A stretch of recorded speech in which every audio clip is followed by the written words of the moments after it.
Here, we're wondering about the instantaneous rate of change at 5.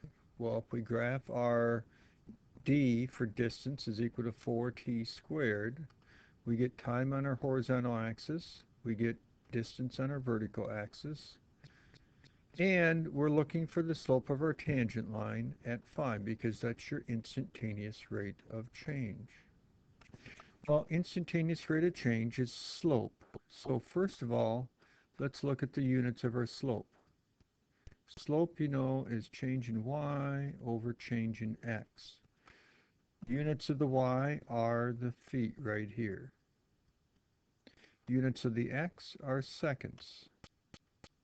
So in this case, our slope will tell us our velocity, and in this case measured in feet per second. So if we do our instantaneous rate of change at 5, we need to go ahead, subtract what we get when we plug 5 into our function. So 5 squared times 4 is what goes after the subtraction sign. We have to do our limit as h approaches 0, and then what we do here in the beginning is take x, or 5 plus h, and plug it in for our t, square that, multiply it by 4, and that's what we have here.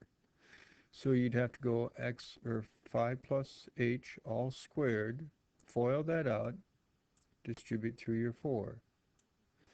By the way, afterwards here you get 25 times 4, which is your 100. You'll notice your 100s drop. You also notice at this point you have an h in common to everything, so you can take an h out of everything. Now that we no longer have that h in the bottom, you can take your h being 0 and plug it in here, and you would get 40.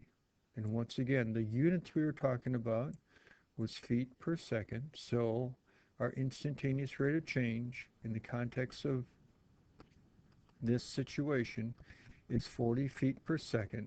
So in other words, after 5 seconds, you are going 40 feet per second.